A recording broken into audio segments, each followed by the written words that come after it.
हरकमल मध्य संस्थान पूर्ण चैतन्य रूपम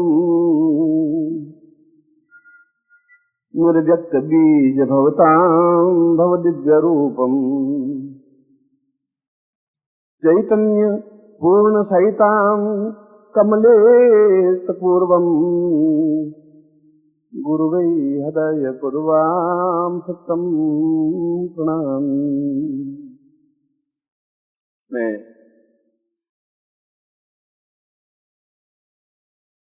भारत के श्रेष्ठ ऋषि विश्वामित्र संहिता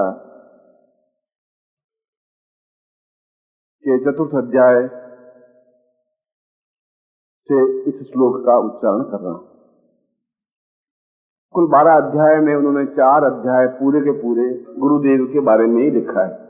विश्वामित्र जैसा अद्वितीय ऋषि, विलक्षण ऋषि, जरूर कोई बात होगी कि इस 2 अक्षरों के शब्द में कोई ऐसी चीज जरूर होगी जिसके लिए उसको 4 अध्याय लिखने पड़े, और लिखा, उसके ऊपर कोई दबाव नहीं था। तो श्लोक में यह बताया गया है कि जीवन एक जीर्ण और मृत्यु की ओर अग्रसर होने वाला तत्व है जो निरंतर मृत्यु की ओर ही बढ़ रहा है। आज हम भले कितने गुमान करें, कितने घमंड करें कि मैं यौवनवान हूं, सुंदर हूं, मैं लखपति हूं या जो कुछ हूं, मगर प्रत्येक कदम हमारा मृत्यु की ओर बढ़ रहा है। मैं श्लोक का अर्थ समझा रहा हूं, और इस बात को तो समझना ही पड़ेगा कि मृत्यु इस शरीर को समाप्त कर देती है, और जब समाप्त हो जाएंगे तब जीवन का सार, जीवन का तत्व, हम क्यों पैदा हुए, हमारा उद्देश्य क्या था, हमारा लक्ष्य क्या था, हम किस गति से बढ़ रहे हैं, और क्या हम अपने जीवन को एक रोशनी से भर सकते हैं जो चारों तरफ अंधकार दिखाई दे रहा है।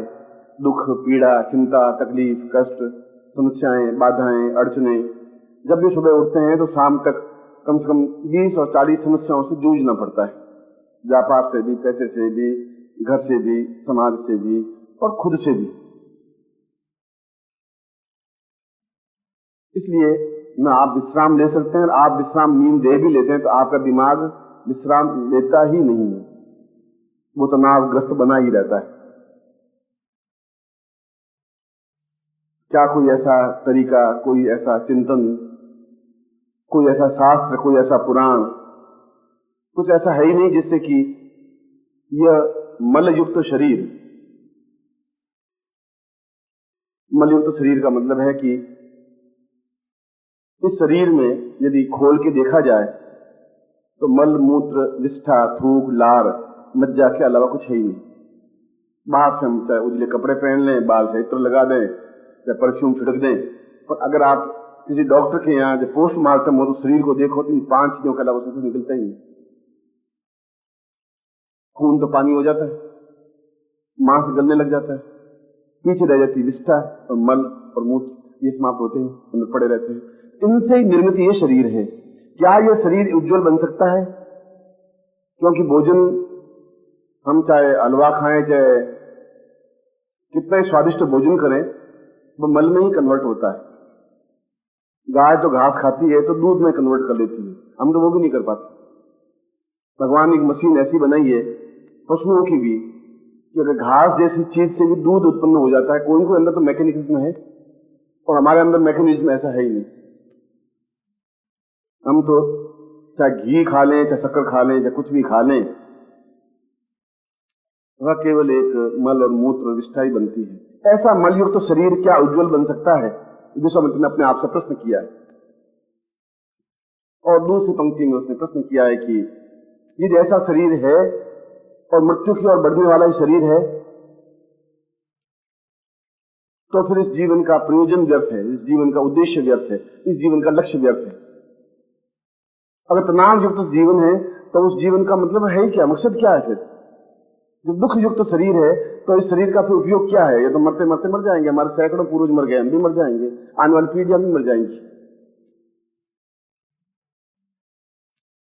तो कौन सा ऐसा मंत्र है, कौन सा ऐसा जप है, कौन सा ऐसा अनुष्ठान है? क्या हमारे ऋषियों को ये ज्ञात नहीं था कि आने वाली पीढ़ियों के लिए कोई ऐसी चीज छोड़ जाए जिससे कि वो अपने जीवन में इस मलयुक्त शरीर को जाज्वल्यमान बना दे, तेजस्वी बना दे, एक अद्भुत अनिवर्तनीय बना दे, ऐसा बना दे कि देखने वाले देखते रह जाएं, हमें संतोष हो सके कि हमने कुछ किया, एक एहसास हो सके कि हम सही रास्ते पर हैं, एक मानसिक शांति मिल सके, हम गतिशील हो सके और मृत्यु से भयभीत नहीं हो सके, मृत्यु हमारा कुछ बिगाड़ नहीं सके। और तीसरे पंक्ति में कहा है कि हजारों और सैकड़ों देवता हैं, देवियां हैं, एक देवी के विभिन्न रूप हैं, राम हैं, कृष्ण हैं,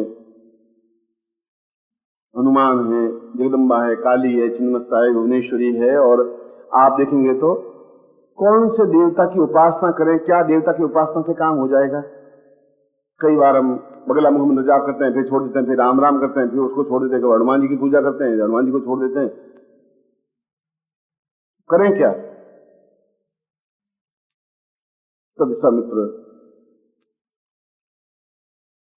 अपनी पूरी चौथी लाइन लिखी नहीं, इस श्लोक की 3 लाइनें लिखने के बाद में वे तपस्या करते रहे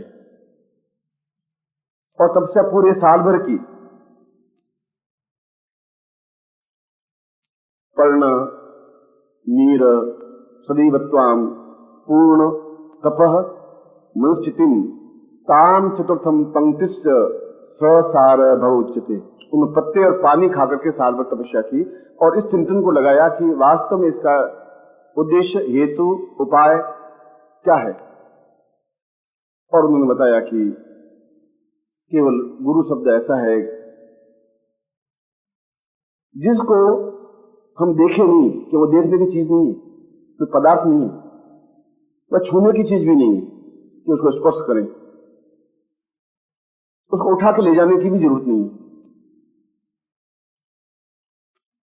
और केवल उद्देश्य है कि यदि व्यक्ति उस शरीर में, जो शरीर मांस मज्जा लार थूक जैसा शरीर है, उसको पूर्ण शुद्धिकरण करके और उसमें जाज्वल्यता, अंदर से प्रकाश फूटेगा बाहर, तो चेहरे पर एक तेजस्विता दिखेगी। बाहर से तेजस्विता पाउडर लगाने से, क्रीम लगाने से और दूसरे लगाने से तो तेजस्विता नहीं आ सकती, चमक नहीं आ सकती। वह तो घंटे आधे घंटे की होगी, फिर आधे घंटे बाद फिर आपको कुछ न कुछ ब्लैक क्रीम वगैरह पाउडर क्रीम लगाना ही पड़ेगा, फिर आधे घंटे बाद लगाना पड़ेगा, वो झुर्रियां तो मिटेगी नहीं। अंदर से जब प्रकाश बाहर आए, बाहर से प्रकाश अंदर लेने की जरूरत नहीं है। और अंदर से प्रकाश तब आ सकता है जब कोई तेजस्वी व्यक्तित्व तो उसके अंदर स्थापित हो जाए, ऐसा तेजस्वी व्यक्तित्व जो समस्त देवताओं का सार हो। अब राम को बिठाएंगे या कृष्ण को बिठाएंगे या बगला मुख को बिठाएंगे या काली को बिठाएंगे, सैकड़ों देवताएं किन किन की उपासना करेंगे। अगर उपासना करेंगे ये जीवन तो पूरा बीत ही जाएगा, ये जीवन तो समाप्त हो जाएगा कि 33 करोड़ देवता है, एक दो भी नहीं है, और सबके कार्य अलग अलग है। लक्ष्मी के धन चाहिए तो लक्ष्मी के लिए है, शत्रु को संहार करना चाहिए तो बगलामुखी की है, मृत्युंजय मृत्यु से दूर होना तो भगवान शिव की है, संतान चाहिए तो उसके लिए गोपाल है। अब आप कौन कौन सी साधना करते रहेंगे, 100 लाख किस किस का जपते रहेंगे, और उसके बाद भी अंदर से शरीर प्रकाशवान हुए नहीं तो भौतिक वस्तुओं की इच्छाएं पूरी हुई, तो अंदर से कुछ प्रकाश बाहर फूटे, अंदर से रोशनी फूटे। गुरु नानक ने भी यही कहा कि रोशनी अंदर से बाहर निकलनी चाहिए, बाहर से अंदर रोशनी आ ही नहीं सकती, संभव नहीं है। इस शरीर में बाहर का कांटा भी सहन नहीं करता, कांटा छूट जाए तो पैर दर्द करने लग जाता है, जब तक कांटा निकलेगा नहीं वो शरीर दर्द करता ही रहेगा। इस बाहर की रोशनी तो अंदर आ ही नहीं सकती, अंदर से कोई रोशनी बाहर निकले, और अंदर से रोशनी बाहर तब निकलेगी जब कोई तेजस्विता उसके अंदर स्थापित हो सकेगी, उस शरीर के अंदर, उसके हृदय में, क्योंकि मूल स्थान वही है। हृदय बंद आदमी बंद, समाप्त। हृदय जागृत है, आदमी जागृत है। मनुष्य का मतलब है हार्ट, हृदय, प्राण, चेतना, क्योंकि उससे उपयुक्त स्थान शरीर में कहीं है ही नहीं, उससे मूल्यवान कोई स्थान नहीं है। और उस मूल्यवान शरीर में यदि समस्त देवताओं के पूंजीभूत स्वरूप, क्योंकि शास्त्रों में कहा है कि गुरु ब्रह्मा गुरु विष्णु, तो बोला नहीं, गुरु देवो महेश्वर, गुरु साक्षात पर ब्रह्म। अगर तुम ब्रह्मा की पूजा करना चाहते हो, विष्णु की या रुद्र की, या पर ब्रह्म पुण्य जागरण करके पर ब्रह्म तक पहुंचना चाहते हो, तो तस्मै श्री गुरु ही नमः। इन सबको देवताओं का अगर एक ही रूप देखना है तो फिर गुरु को ही देखना पड़ेगा तुम्हें। ये चौथी पंक्ति साल भर बाद उसको ज्ञान चेतना मिली, तब उसने इस सारभूत तथ्य को लिखा कि यदि मैं अपने शरीर में उस स्थान पर गुरु को स्थापन कर लेता हूं तो उसके अंदर जितना ज्ञान, जितनी चेतना, जितना वैराग्य, जितनी भक्ति, जितनी पूर्णता, जितनी तपस्या, वह एक साथ मुझे प्राप्त हो जाएगी। अगर मैं किसी शादी कर लेता हूं तो वह लड़की, उस लड़की का यौवन, उसका सुंदर, उसका स्वरूप, उसका सौंदर्य, वो सब एक साथ प्राप्त हो जाएगा। ऐसा नहीं कि लड़की मिल गई सुंदरता आदमी मिल जाएगी, सुंदरता लड़की मिल गई फिर यौवन, ऐसा नहीं हो सकता। वो एक साथ ही मिलेगा। अगर गुरु हृदय में स्थापित हो गए तो फिर वो अपनी, उसके पास जितना भी ज्ञान है वह सारा ज्ञान का समूह अपने आप में स्थापित हो जाएगा। स्थापन हो जाएगा तो ज्ञानम तपस्या वै एतम सपूर्ण मदभव उच्यते स तेजस्विताम स चैतन्यम स मृत्युर्भय बीता। वह तेजस्विता, वह गुरु ऐसा है जो मृत्यु की भीत को, मृत्यु के डर को मिटाने वाला है, क्योंकि वह तेजस्वी है, वह प्रकाशवान है, वह चैतन्य है, वह प्राणवान है और पूरे शरीर को जगमगाने के योग्य है। समस्त देवताओं का पुंजीभूत स्वरूप है। और इसीलिए शास्त्रों में विश्वामित्र ने जब कहा तो दो टूक स्पष्ट शब्दों में कहा कि मैं और कोई देवता की उपासना नहीं करूंगा, मुझे जरूरत है ही नहीं। आज तक तो की और मैं गलती पर था। इसका अगले श्लोक में ये बताएं। पर आज मुझे पहली बार आंख खुल गई है कि मैं फालतू पत्तों को पानी पिला रहा था, और पत्ते तो हजारों हैं, पेड़ में कितने पत्तों को पानी पिलाऊंगा, और उसके बाद पेड़ सूख जाएगा। जड़ में पानी दूं तो पेड़ हरा भरा रहेगा ही। और पहली बार ज्ञान चेतना मुझे पैदा हुई कि यदि मैं गुरु को स्वयं साकार रूप में अपने हृदय में स्थापन कर लूंगा, उनका सारा ज्ञान, उनकी चेतना, उनका प्रकाश और मार्गदर्शन और मृत्यु से परे हटने की क्रिया और शरीर का जाज्वल्यमान तेजस्विता अपने आप में प्राप्त हो ही जाएगी। और उसके बाद में उन्होंने किसी देवता की उपासना नहीं की, और उससे ऊंचा कोई सन्यासी योगी रहा ही नहीं। वशिष्ठ और उस समय के जितने और गर्ग, अत्रि, कणाद, पुलस्त्य थे, वे सभी उनके शिष्य बनने के लिए आतुर थे। जो राम को जिसने शिक्षा दी कि तुम युद्ध करो, जिसने एक मामूली आदमी को, एक दशरथ के छोटे से राजकुमार को एक ऐसा महापुरुष बना दिया जो आज भी हम सैकड़ों मंदिर उसके बना दिए गए। विश्वामित्र में ताकत थी, क्षमता थी, क्योंकि उसके हृदय में वो प्रकाश था, तेजस्विता थी। मैं समझता था कि मैं इसको बहुत ऊंचे पे उठा ले जा सकता हूं, मैं इसको सामान्य आदमी से एक अवतार बना सकता हूं, महापुरुष बना सकता हूं, क्योंकि वह सही अर्थों में गुरु था। और यदि मैं सही अर्थों में गुरु हूं तो मैं आपके हृदय में स्थापित होकर बहुत ऊंचाई पर आपको उठा सकता हूं। ये गारंटी है, चैलेंज है, ये स्पष्टवादिता है। अगर विश्वामित्र कर सकता तो मैं क्यों नहीं कर सकता? कोई आकाश से टपका हुआ व्यक्ति तो था नहीं। अगर उसमें गुरुत्व था तो मेरे में गुरुत्व कहां चला गया? यदि वह एक राम को मतलब अवतार बना सकता है तो मैं तो सैकड़ों लोगों को राम बना सकता हूं, हजारों लोगों को राम बना सकता हूं। यदि मुझमें ज्ञान, मेरी चेतना, मेरा प्रकाश, मेरा उज्ज्वलता है, और उज्ज्वलता तो अपने आप चेहरे से, उसकी शब्दों से, उसकी वाणी से अपने आप स्पष्ट हो जाती है। डरपोक कायर आदमी बहुत छुप छुप करके डरता हुआ बोलेगा, मैं तो दो टूक साथ बोल लेता हूं, चाहे पंडितों की भीड़ हो, चाहे शिष्यों की भीड़ हो, चाहे और किसी भीड़ हो।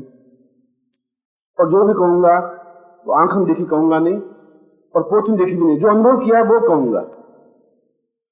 अगर मेरे हृदय में गुरु मेरे स्थापन है तो मुझे फिर डर है ही नहीं। और तुम्हारे हृदय में अगर गुरु स्थापन है तो फिर अन्य किसी प्रकार की उपासना, चिंता और किसी प्रकार की कोई साधना, ध्यान करने की आवश्यकता है ही नहीं। यहां गुरु अगर कहे तुम लक्ष्य लगाओ तो फिर लगाओ, गुरु कहे कि मंत्र जाप करो फिर करो, वो उसके मार्गदर्शन में चलना पड़ेगा। फिर आप नहीं रहेंगे, फिर आप अपना हाथ गुरु का हाथ में सौंपना पड़ेगा। दो चीजें एक साथ नहीं चल सकती।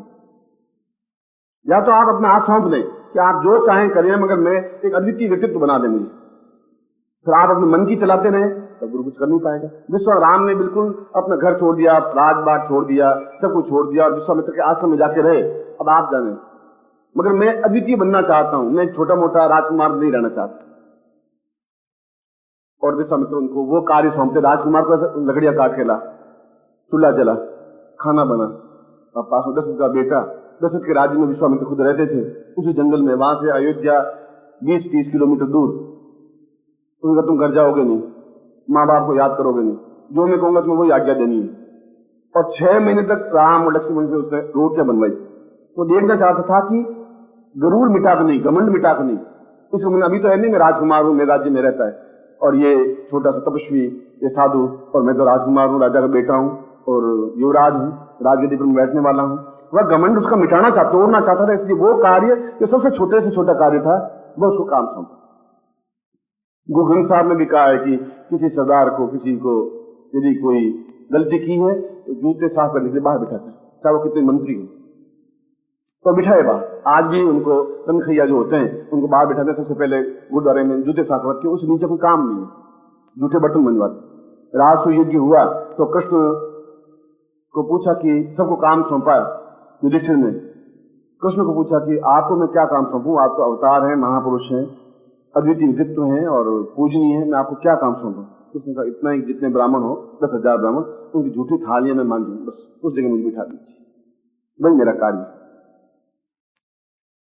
लघुता से ही जीवन में पूर्णता प्राप्त हो सकती है, क्योंकि अंदर जब गुरु स्थापन होंगे तो अपने आप नम्रता, प्रेम, दया, ममता, करुणा, स्नेह, अटैचमेंट, जो मानवीय गुण अपने आप प्राप्त हो जाएंगे। उसके साथ साथ विद्वत्ता, ज्ञान, धैर्य, क्षमता और सफलता निश्चित रूप से उनको प्राप्त होती ही है। असफल हो ही नहीं सकता, वो संभव नहीं है, क्योंकि उसको अपने आप मानसिक चेतना मिलती रहती है, क्या सही है क्या गलत है, मैं किस रास्ते पर हूं, और परिस्थितियां अपने आप हंसती रहती है। जब सूर्य उगता है तो अपने आप अंधकार छिड़ता रहता है, सूर्य बोलता नहीं भाई अंधकार तुम हटो, अब मैं आ रहा हूं, ऐसा बोलता नहीं, वो तो अंधेरे को हटना ही पड़ेगा। जब गुरु अंदर स्थापन है तो अंदर सामने जो समस्याएं बातें उनको हटनी ही पड़ेगी, दोनों चीजें एक साथ चल नहीं सकती, और वो हटेंगी तो रास्ता बिल्कुल सुगम है, तेजी से दौड़ सकोगे, और दौड़ सकोगे मृत्यु और माम अमृतम गमय, मृत्यु से एकदम कन्वर्ट हो जाएगा। अभी आप मृत्यु की ओर जा रहे हैं और गुरु स्थापन होंगे तो ओम परम तत्वाय नारायणाय गुरुभ्यो नमः। ओम ह्रीं मम प्राण देह रोम प्रतिरोम चैतन्य जाग्रय ह्रीं ओम नमः। ओम भूर्भुवः स्वः तत्सवितुर्वरेण्यं भर्गो देवस्य धीमहि धियो यो नः प्रचोदयात्।